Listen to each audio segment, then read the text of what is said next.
তুমি যদি এবাৰ এইচএছ 2026 দিছা তেনেহ'লে ভিডিঅ'টো তোমাৰ বাবে খুব ইম্পৰ্টেণ্ট হ'বলৈ গৈ আছে কাৰণ এই ভিডিঅ'টোত আমি প্ৰমাণ সহকাৰে জনাবলৈ গৈ আছোঁ যে এইচএছৰ ৰিজাল্ট কেতিয়া দিব তাৰ আগতে যদি চেনেললৈ নতুন আহিছে ৰিয়েল ইনফৰমেশ্যন পাবলৈ চেনেলটো ছাবস্ক্ৰাইব কৰি দিয়া কাৰণ অকল ইনফৰমেশ্যন দিলেই নহ'ব ভিডিঅ'টোত কোৱা প্ৰত্যেকটো কথা সঁচা হ'ব লাগিব এতিয়া আমি মেইন টপিকলৈ আগবাঢ়ো ইউটিউবত আহি যদি তোমালোকৰ ৰেকিব আফ্ৰিদি বুলি সাৰ্চ কৰা তেনেহ'লে যেটো চেনেল তোমালোকৰ সন্মুখত আহিব এই চেনেলটোত ৰিসেন্টলি আপলোড কৰা যেটো ভিডিঅ' আছে এই ভিডিঅ'টোত কোৱা হৈছে যে 20 এপ্ৰিলত ৰিজাল্ট দিব সো এই চেনেলটোৰ কথা বিশ্বাস কৰিব পাৰি কাৰণ চেনেলটোত বহুত ডাঙৰ চেনেল 1 মিলিয়ন প্লাস সাবস্ক্ৰাইবাৰ্ছ আৰু এই চেনেলটোত কোৱা ইনফৰমেশ্যন বিলাক সঁচা হয় আৰু এটা কথা তোমালোকে ইউটিউবত এইচএছ 2026 ৰিজাল্ট ডেট বুলি যদি সাৰ্চ কৰা তোমালোকৰ সন্মুখত বহুতো ভিডিঅ' আহিব ইয়াৰ ভিতৰত কিছুমান ভিডিঅ' ফেক হয় গোটেইখিনি ফেক নহয় কিন্তু কিছুমান ভিডিঅ' ফেক হয় ইহঁতে ভিউজৰ কাৰণে ভুল ইনফৰমেশ্যন দি ভিডিঅ' বনায়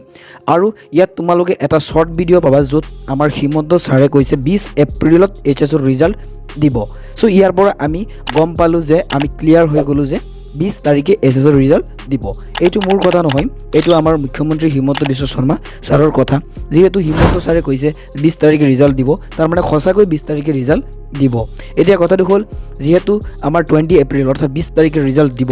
ৰিজাল্ট কেনেকৈ চেক কৰিব পাৰি অতি সোনকালে অতি সহজতে বলা আমি এই ৰিজাল্ট চেক কৰাৰ প্ৰচেছটো ইজি প্ৰচেছটো আমি শিকি লওঁ ৰিজাল্ট চেক কৰাৰ কাৰণে প্ৰথমতে তোমালোকে প্লে ষ্টৰত আহি যাবা সাৰ্চ বটনত আহি তোমালোকে সাৰ্চ কৰিবা এএছএছবি ৰিজাল্ট ঠিক আছে এএছএছবি ৰিজাল্ট বুলি সাৰ্চ কৰি তোমালোকে এইটো এপছ আহি যাব সো যেটো এএছএছবি ৰিজাল্ট বুলি সাৰ্চ কৰাৰ লগত এপছ আহি যাব সো এই এপছটো তোমালোকে ডাউনলোড কৰি ল'বা ইয়াত মোৰ ওপেন দেখাই আছে কাৰণ যেহেতু মই অলৰেডি ডাউনলোড কৰিছোঁ এই কাৰণ ওপেন লিখা আছে তোমালোকৰ ইয়াত ডাউনলোড বুলি থাকিব সো এইবিলাক ইজি প্ৰচেছ তোমালোকে জানাই সো তোমালোকে ধুনীয়াকৈ ডাউনলোড কৰি লোৱা ডাউনলোড কৰাৰ পিছত তোমালোকে ওপেন কৰিবা সো ডাউনলোড কৰাৰ পিছত ওপেন কৰা ওপেনত ক্লিক কৰাৰ লগে লগে তোমালোকে এনেকুৱা আহিব তাৰ পিছত এলাউ কৰি দিবা এলাউ কৰি দিয়াৰ পিছত তোমালোকৰ তলত যিবিলাক আছে প্ৰিভিয়াছ ইয়াৰ ৰিজাল্ট সো এইবিলাক মানে বিগত যিবিলাক বছৰ আছে সো এইবিলাকৰ ৰিজাল্ট চেক কৰিব পাৰি যেনেকৈ 2025 24 23 যিমান পুৰণা ৰিজাল্ট বিলাক আছে 23 22 এইবিলাক চেক কৰিব পাৰি ইয়াত সো পুৰণা ৰিজাল্ট চেক কৰিবলৈ তোমালোকে ইয়াত ক্লিক কৰিব লাগিব যদি পুৰণা ৰিজাল্ট চেক নকৰো আমি এইবাৰটো যেহেতু চেক কৰিম 2026 সো কাৰেন্ট ইয়াৰত ক্লিক কৰিব লাগিব ঠিক আছে সো কাৰেন্ট ইয়াৰত তোমালোকে ক্লিক কৰি দিয়া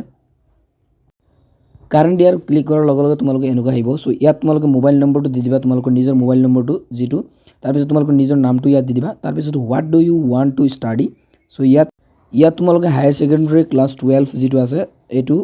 ইয়াত তোমালোকে ক্লিক কৰিবা ইয়াত ক্লিক কৰি তোমালোকে ৰেজিষ্টাৰ কৰি দিবা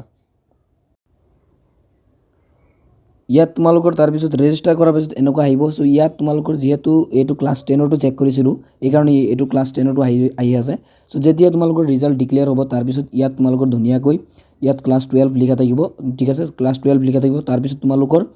যেহেতু ৰিজাল্ট যিদিনা ঘোষণা হ'ব যেহেতু আমি গম পাই আছো যে 20 তাৰিখে ৰিজাল্ট ঘোষণা হ'ব সো 20 তাৰিখ ইয়াত তোমালোকৰ ৰোল এন্টাৰ ৰোল তোমালোকৰ ৰোলটো ইয়াত দি দিবা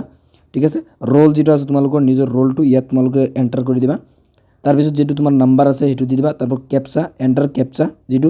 4568 এনেকুৱা থাকিব তোমালোকৰ বেলেগ থাকিব পাৰে সো ইয়াত দি তোমালোক গেট ৰিজাল্টটো ক্লিক কৰাৰ লগে লগে তোমালোকৰ মাৰ্কশিটটো ধুনীয়াকৈ ওপেন হৈ যাব কোনটো সাবজেক্টত কিমান মাৰ্কস পাইছা সো এনেকুৱা প্ৰসেছত আমি চেক কৰিব পাৰি ইয়াত যেহেতু ক্লাস 10 আহি আছে সো এটো লৈ তোমালোকে টেনশন কৰাৰ দৰকাৰ নাই যেহেতু ৰিজাল্টৰ দিনে ইয়াত কিন্তু ক্লাস 12 আহি যাব যেহেতু আমি ক্লাস 12 এ ক্লিক কৰিছো ইয়াত তোমালোকৰ ক্লাস 12 আহি যাব সো এনেকুৱা প্ৰসেছত তোমালোকে ধুনীয়াকৈ তোমালোকৰ ৰিজাল্টটো চেক কৰিব পাৰিবা আই হোপ বুজি পাইছা কেনেকৈ ৰিজাল্ট চেক কৰিব পাৰি থ্যাঙ্কস ফৰ ওয়াচিং